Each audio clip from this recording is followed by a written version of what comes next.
4 बहन भाई हैं, लेकिन आपके वालिद तो एक ही है ना, फर्ज करो 4 बेटे हैं, 4 भाई हैं, वालिद एक है। सिंगल पेरेंट के आप 4 बच्चे हैं, तो चारों की शक्लें कुछ ना कुछ तो मिलती जुलती है ना, कुछ स्ट्रक्चर चेंज है, कुछ मिलती जुलती हैं, ठीक है। पेरेंट्स एक हैं तो हम उनको कहते हैं कि आइसोमर्स हैं, वो चारों भाई, वो चारों बहन भाई आइसोमर्स हैं उन पेरेंट्स के, ठीक है। हम कहेंगे कि ये भी उसकी कॉपी लग रही है, ये भी उसी का बेटा लग रहा है, ये भी उसी की बेटी लग रही है, ये भी उसी का बच्चा लग रहा है, ये भी उसी का एटम लग रहा है। हम ये कहते हैं ना कि भाई वो उनकी शक्लें जो मिल रही होती हैं कुछ ना कुछ, तो आइसोमर्स में भी यही है कि कहीं ना कहीं वो पेंटेन से मिल रहे होते हैं, इसलिए हम कहते हैं कि ये पेंटेन के आइसोमर। क्लियर हो गया? तो आइसोमरिज्म में क्या होता है, कंपाउंड्स का मॉलिक्यूलर फार्मूला जो है वो एक जैसा होता है, एक ही होता है, लेकिन उनका स्ट्रक्चरल फार्मूला या उनमें एटम की जो तरतीब है वो मुख्तलिफ होती है। स्ट्रक्चरल फार्मूला डिफरेंट हो सकता है और या एटम की तरतीब डिफरेंट हो सकती है, तो उससे बनते हैं आइसोमर्स। अब जैसे हम ब्यूटेन की बात कर रहे हैं, ब्यूटेन, प्रोपेन के आइसोमर्स नहीं बनते, 3 कार्बन वाला कंपाउंड है तो उसके आइसोमर्स नहीं बनते, ठीक है। तो यानी अल्केन सीरीज में ब्यूटेन से शुरू होते हैं आइसोमर्स। पहला कंपाउंड ब्यूटेन ही है जिससे आइसोमर शुरू होती है। तो ब्यूटेन के कितने आइसोमर हैं? 2 आइसोमर हैं। अब देखो हमने बात की कि जिसका मॉलिक्यूलर फार्मूला एक हो, ब्यूटेन को हम लिखते हैं, जब हम लिखते हैं C4H10, ये इसका मॉलिक्यूलर फार्मूला है, ठीक है। C4H10 से पता चला कि 4 कार्बन है और इसमें 10 हाइड्रोजन है, 4 कार्बन है और 10 हाइड्रोजन है। अब हमने इसके आइसोमर्स बनाने हैं, तो हम क्या करेंगे, इसको कंडेंस फॉर्म में लिख दें या स्ट्रक्चरल फॉर्म में लिख दें, दोनों ठीक है। तो हम कंडेंस फॉर्म में लिखते हैं, CH को बाहर लिख दें, H3C bond CH2 bond CH2 bond CH3। अब गिने इसमें कार्बन कितनी है, 1 2 3 4, तो 4 कार्बन, यानी ब्यूटेन की पहली शर्त पूरी हो रही है कि 4 कार्बन है इसके अंदर। दूसरी शर्त क्या है कि हाइड्रोजन 3 और 2 5 और 2 7 और 3 10, तो दूसरी शर्त भी पूरी हो रही है, ठीक है। ब्यूटेन का मॉलिक्यूलर फार्मूला, उसको हमने एक स्ट्रक्चरल फार्मूला लिखा है जिसे हम कंडेंस फार्मूला भी कहते हैं, ठीक है। आप सिर्फ इसी तरह लिख दें, कंडेंस फॉर्म में लिख दें, स्ट्रक्चरल इसका ना बनाएं, कंडेंस फॉर्म में लिख दें, तो ये इसका पहला आइसोमर होगा और इसका नाम होगा, क्या होगा, नॉर्मल ब्यूटेन। सीधी चेन में है तो नॉर्मल ब्यूटेन। अब हम क्या करेंगे, इसका स्ट्रक्चर बनाएंगे कि हम क्या करेंगे कि इसको तोड़कर इसका एक कंपाउंड यहां से तोड़ देंगे, एक ग्रुप तोड़ देंगे, यानी एक मिथाइल ग्रुप आप यहां से तोड़ दें। तो ये मिथाइल ग्रुप जब तोड़ देंगे तो लाइन में हमारे पास कितनी कार्बन रह जाएंगी, 3 रह जाएंगी। अब जब 3 रह जाएंगी तो आखिरी कार्बन के साथ भी 3 हाइड्रोजन आएंगे, दूसरी कार्बन के साथ 2 हाइड्रोजन होंगे और इधर पहली कार्बन के साथ 3 हाइड्रोजन होंगे, ठीक है। अब 3 और 2 5 और 3 कितने हो गए, 8। अब जो हमने मिथाइल ग्रुप यहां से तोड़ा है उसको हम यहां लगा देते हैं, ये CH3, ठीक है। अब ये CH3 जी क्या कह रहे, 2 है, नीचे 2 आएगा, नीचे 2 आएगा, नीचे 2 नहीं आएगा, नीचे अगर देखें नीचे 2 कैसे आएगा कि कार्बन ने हमेशा 4 बॉन्ड बनाने, तो कार्बन के 4 बॉन्ड पूरे हो रहे हैं। मैंने 4 ही हाइड्रोजन 3 हाइड्रोजन लिखी है क्योंकि एक बॉन्ड तो ये इस कार्बन के साथ बना रही है, एक मिनट, एक बॉन्ड तो ये इस कार्बन के साथ बना रही है, इसने 3 बॉन्ड बनाने, बाहर है, ये बाहर वाली साइड पे, तो मैंने इसको इकट्ठा लिख दिया है H3CH3, तो इस तरह से लिखा है। ये बात आप जानते हैं कि कार्बन 4 से ज्यादा बॉन्ड नहीं बना सकती और 4 से कम भी नहीं बनाती, 4 बॉन्ड इसने पूरे करने होते हैं।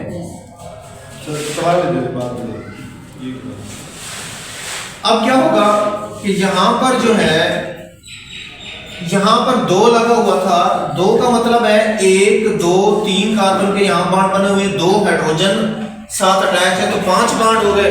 कार्बन के 5 बॉन्ड तो होते ही नहीं है, तो क्या करेंगे, इस 2 को यहां से हटा देंगे।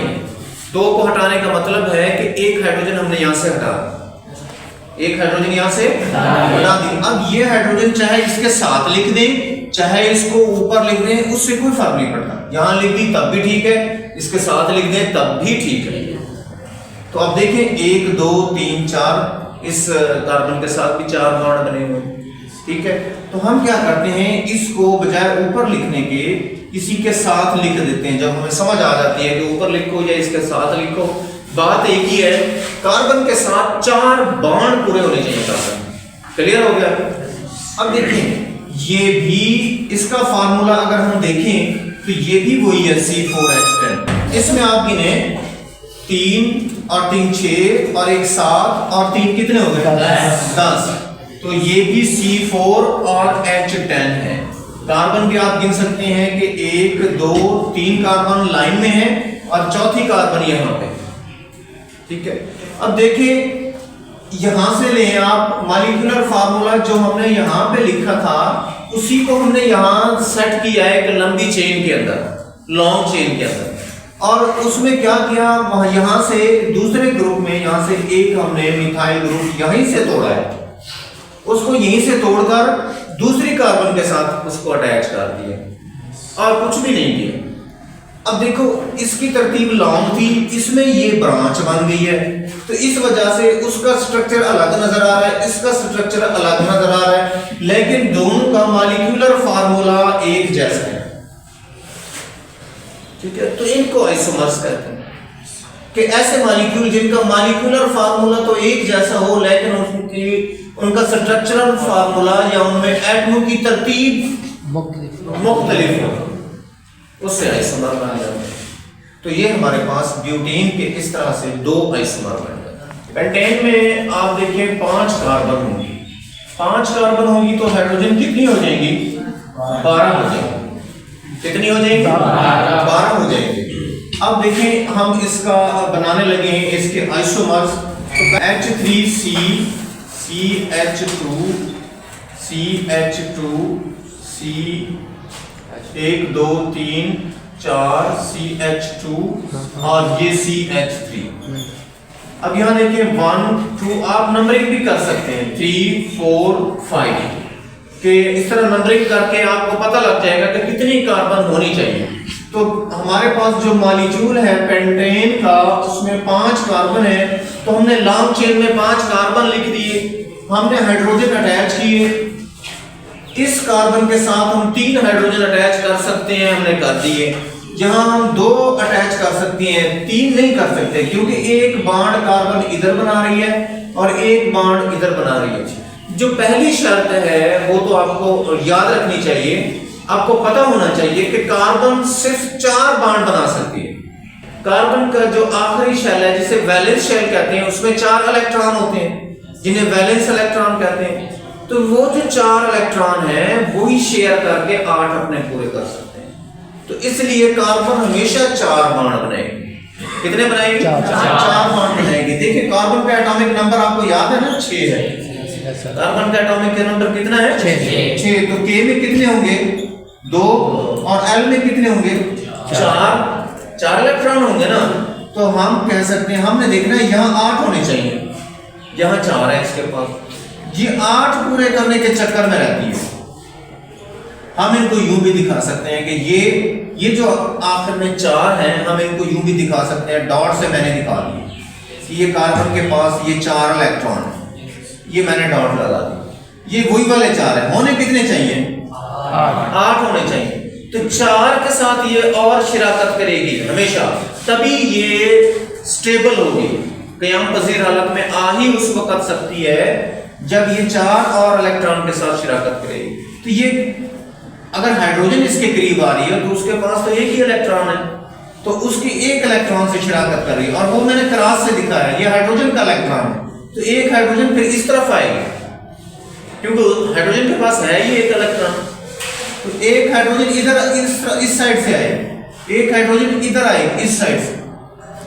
ठीक है, अब ये देखें 2 2 4 2 6 और 2 8, तो ये कार्बन के 8 इलेक्ट्रॉन इस तरह से पूरे हो जाते हैं।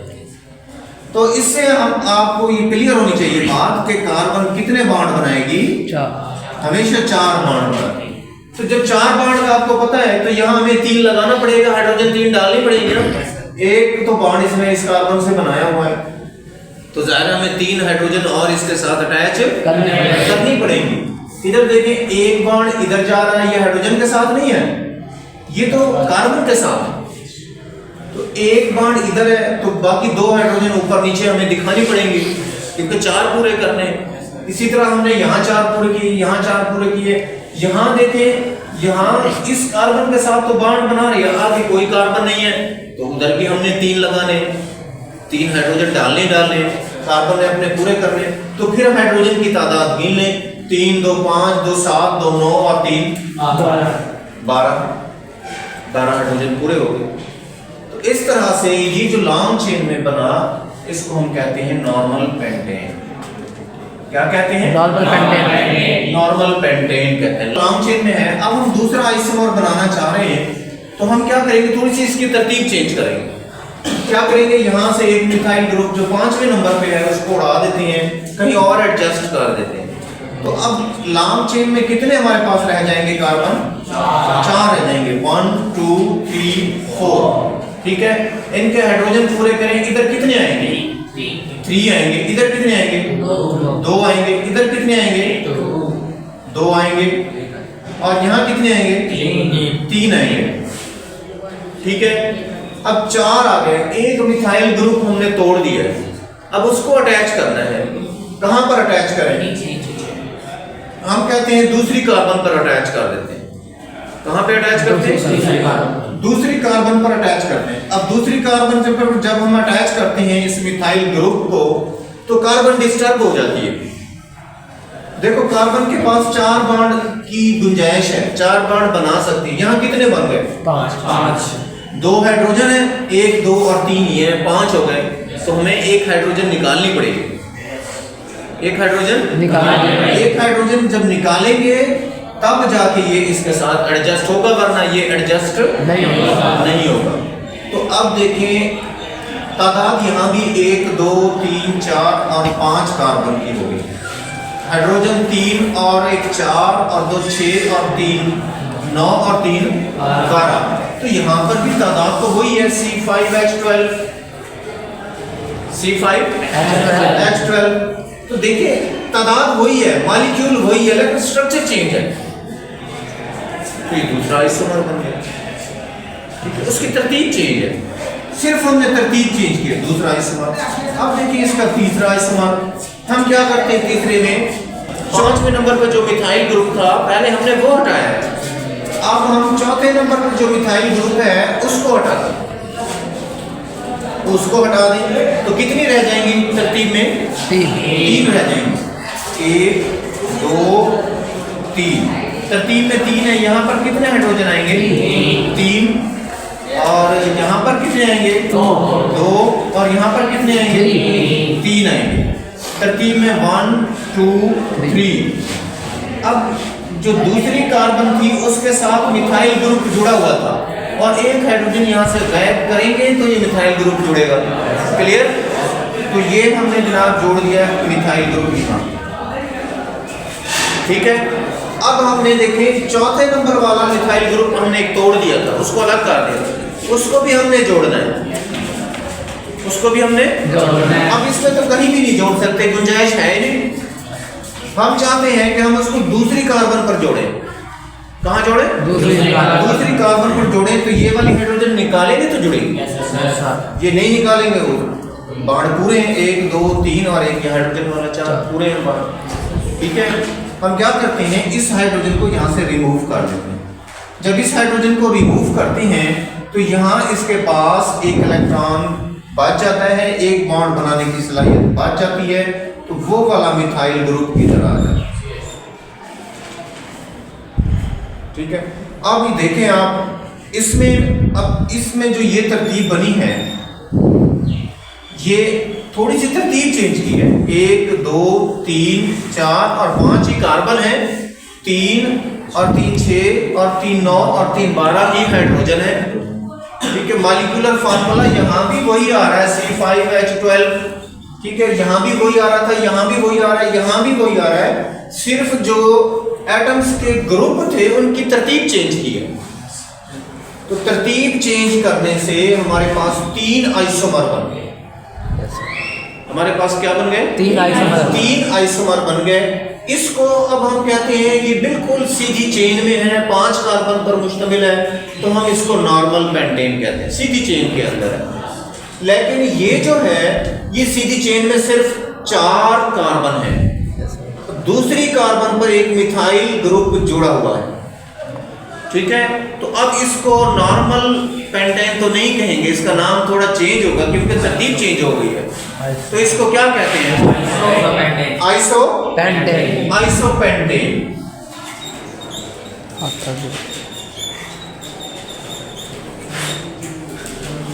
अच्छा, अब यहाँ देखें तरतीब में कितने कार्बन है? 3 है। ठीक है, लेकिन जो दूसरी कार्बन है अब उस पर 2 मिथाइल ग्रुप आ गए, एक नीचे एक ऊपर, तो अब इसका नाम भी तब्दील होगा। अब इसका क्या नाम होगा? नियोपेंटेन भी इसको कहते हैं।